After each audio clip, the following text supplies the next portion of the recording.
Jadi kita pada yang pertama itu betapa pentingnya cuci tangan pakai sabun, membersihkan tangan dari kotoran yang mengandung kuman penyakit. Sabun dapat membersihkan kotoran dan membunuh kuman yang menempel pada tangan kita.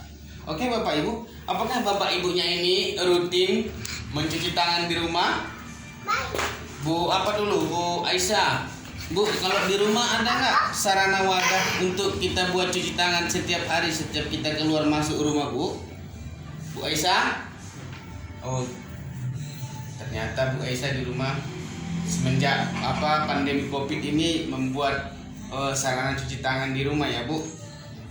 Kita lanjut ya, Bu Ainun. Di rumah bagaimana, Bu? Apakah dibuat wadah atau sarana untuk cuci tangan setiap kita masuk rumah? Oke, terima kasih ibu-ibu. Selanjutnya Bu, coba kita baca dulu. Ini sambil kita untuk lebih mengingatkannya lagi, kita geler ya ibu-ibu.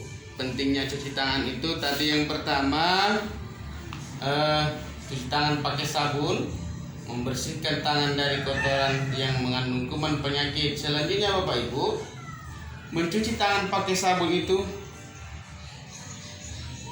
mencuci tangan pakai sabun dengan air yang mengalir pada saat kita yang pertama sebelum dan sesudah makan. Nah, mari ini materi kita ini kita biasakan di rumah kita masing-masing. Dan jelasnya harapan kita nanti setelah kita biasakan ini, kita tidak ataupun kita bisa terhindar dari yang namanya stunting. Karena materi kita pada kesempatan ini adalah materi stunting. Masih ingat Bu apa itu stunting, Bu? Oke Bu, kita lanjut ya Ibu. Mencuci tangan pakai sabun itu yang pertama dengan air yang mengalir pada saat sebelum dan sesudah kita makan. Yang kedua apa Bu? Coba dibaca Bu. Sebelum menyusui anak. Oh ya, nomor 2 sebelum menyusui anak kita harus membiasakan mencuci tangan. Yang ketiga apa Bu? Bu Milda?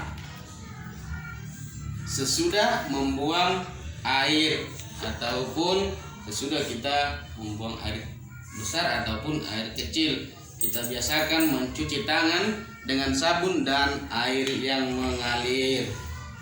Selanjutnya apa Bu?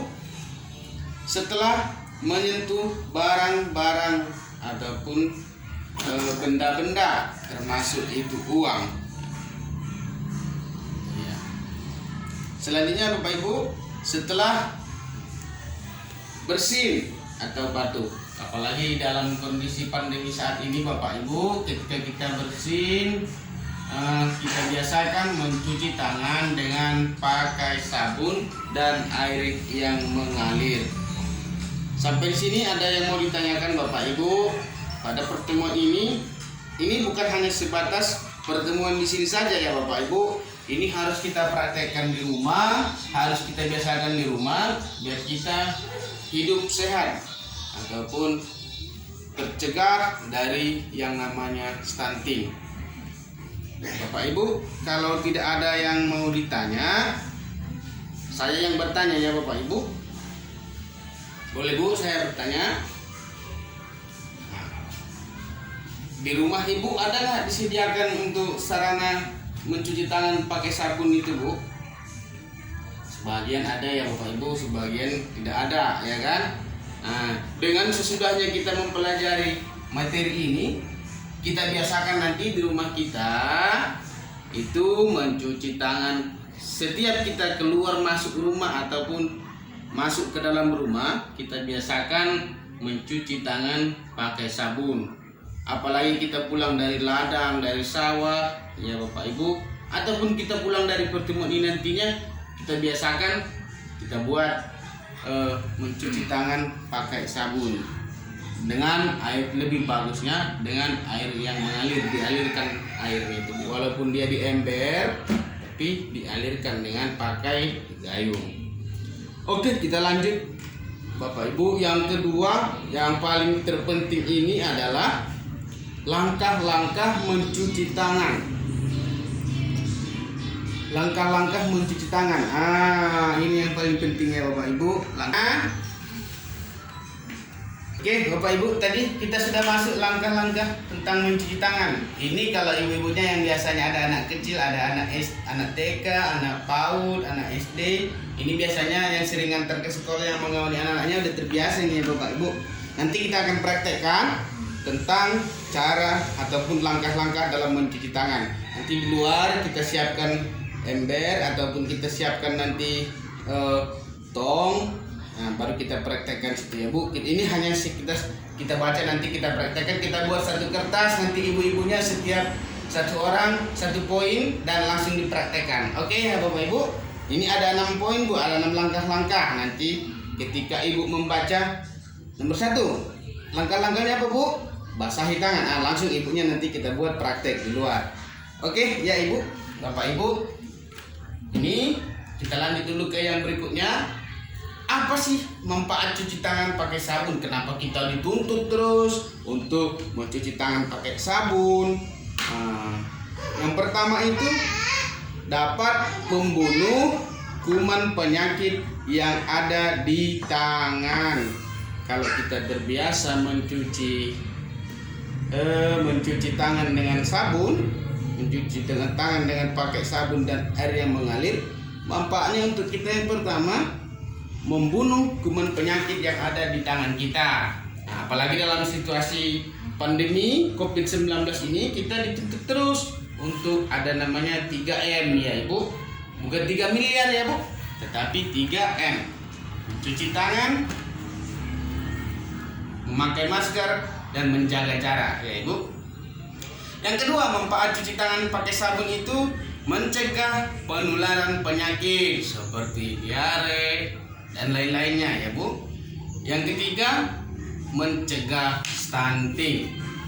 Stunting itu dia bisa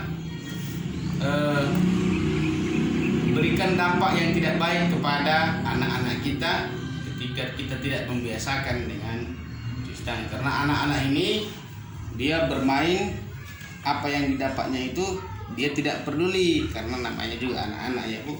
Dengan demikian kita sebagai orang tua membiasakan memberikan pendidikan ataupun membiasakan cuci tangan pakai sabun kepada anak-anak kita ya Bapak Ibu.